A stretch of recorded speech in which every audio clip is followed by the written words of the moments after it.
Hello everyone, आज हम करेंगे एक्सरसाइज 2.4 का क्वेश्चन नंबर 14।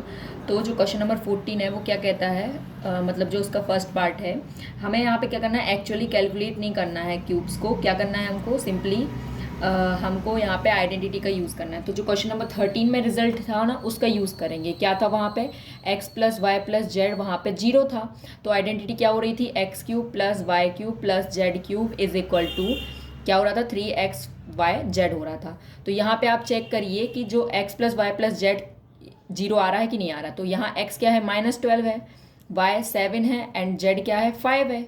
तो आपने जब इन तीनों का ऐड किया तो आपको मिल रहा है क्या, -5 + 5 विच इम्प्लाइज दैट 0।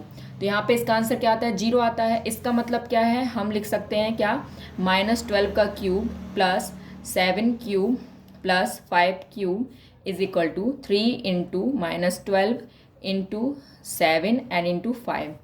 तो यहाँ पे क्या हो जाएगा, आप जब इन तीनों का इंटू करेंगे तो इसका आंसर आ जाएगा -1260। इनका इंटू करके आप देख लीजिए, ठीक है। तो ये आंसर है हमारा। आपको ये समझ में आया है ना। इसका सेकंड पार्ट है, इसका सेकंड पार्ट जो है वो क्या है हमारा, 28 का क्यूब प्लस -15 का क्यूब प्लस -13 का क्यूब। इसको आप कमेंट सेक्शन में मुझे आंसर करके बताएंगे, ठीक है, कि इसका आंसर क्या है। अब हम चलते हैं क्वेश्चन नंबर 15 की तरफ, है ना। तो क्वेश्चन नंबर 15 जो है, 15 का जो फर्स्ट पार्ट है, ठीक है। यहाँ पे क्या दिया हमको, एरिया दिया हुआ है। हमको क्या करना है, हमको लेंथ और ब्रेथ निकालनी है। तो इस तरीके से हमको एरिया दिया हुआ है। अब ये क्योंकि क्या है, क्वाड्रिक इक्वेशन है ना, तो हम यहाँ splitting the middle term use करके निकालेंगे, ठीक है। क्या हो जाएगा, 25a²। हम इनको कैसे ब्रेक करेंगे, हम इसको ब्रेक करेंगे, देखो क्यों, क्योंकि यहाँ पे 25 इंटू 12 का जो इंटू करने पे आता है वो 300 आता है, ठीक है। तो यहाँ पे जब आप प्राइम फैक्टराइजेशन करेंगे तो क्या हो जाएगा,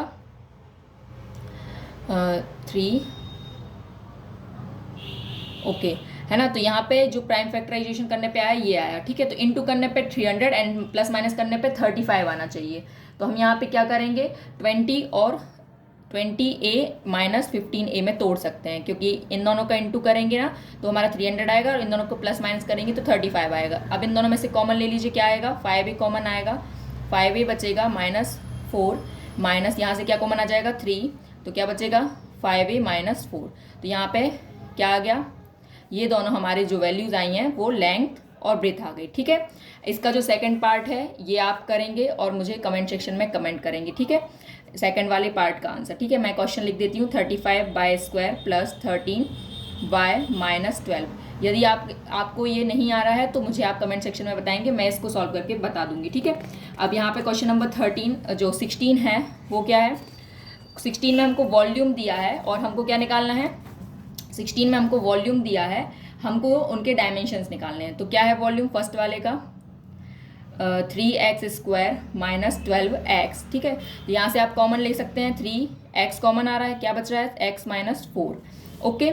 तो यहाँ पे आपको दिख रहा होगा 3 इंटू में x इंटू में x -4। तो यहाँ पे वॉल्यूम क्या होता है, length into breadth into height होती है। तो हमारी 3 क्या हो गई, लेंथ हो गई, ब्रेथ हमारी x हो गई एंड हाइट क्या हो गई, x -4 हो गई, ठीक है। तो ये हमारा आंसर है, ठीक है। अब इसका जो सेकंड पार्ट है इसका भी आप मुझे आंसर कमेंट सेक्शन में करेंगे, बट मैं इसको आपको करवा देती हूँ। 12k² plus 8k² and -20k, ठीक है। तो इसका आंसर क्या हो जाएगा, तो आप दिख रहा होगा कि आपको 4k कॉमन आ रहा है, 4k कॉमन आ रहा है। तो क्या बचेगा यहाँ पे, 3y² प्लस 2y -5, ठीक है। तो यहाँ पे 4k एक फैक्टर हो सकता है। अब यहाँ पे 2 फैक्टर्स और निकल सकते हैं, ठीक है। तो 2 फैक्टर्स क्या निकलेंगे, वो स्प्लिटिंग द मिडिल टर्म से, 3 5 जब 15 इंटू करने पे आना चाहिए और प्लस माइनस करने पे 2y आना चाहिए। तो हम क्या लिखेंगे, 3y plus 5y minus 3y -5, ठीक है। इसके आगे क्या हो जाएगा, आप देखिए 4k इन दोनों में से कॉमन आएगा, क्या आएगा, y कॉमन आ जाएगा। तो क्या हो जाएगा, 3y प्लस 5 माइनस इन दोनों में से क्या कॉमन, -1, तो 3y प्लस 5, ठीक है। तो यहाँ क्या आ जाएगा, 4k y -1 एक साथ लिख लीजिए एंड 3y प्लस 5 एक साथ लिख लीजिए। तो आपके जो 3 फैक्टर्स हैं क्या आ गए, 4k एक और y -1 एंड 3y प्लस 5। तो यहाँ पे जो 3 फैक्टर्स आए ना, वही हमारे लेंथ ब्रेथ एंड हाइट रहेगी, ठीक है। तो ये हमारा आंसर है। तो जो क्वेश्चन नंबर 15 और 14 का जो मैंने आंसर आपको होमवर्क दिया है, तो वो यदि आप पे ना बने तो मुझे आप बता सकते हैं कमेंट सेक्शन में, और प्लीज़ उनको सॉल्व ज़रूर करें। मैंने होमवर्क इसलिए दिया ताकि आप खुद भी प्रैक्टिस करें खुद से। Okay, thanks for learning with Rimi. Please like share and subscribe my YouTube channel for more update. And कल से हम चैप्टर 3 को स्टार्ट करेंगे एंड चैप्टर 1 एंड 2 कंप्लीट कर चुके हैं। यदि आपको देखना हो तो प्लेलिस्ट पे जाएं और चैनल को सब्सक्राइब करना ना भूलिएगा। Thank you.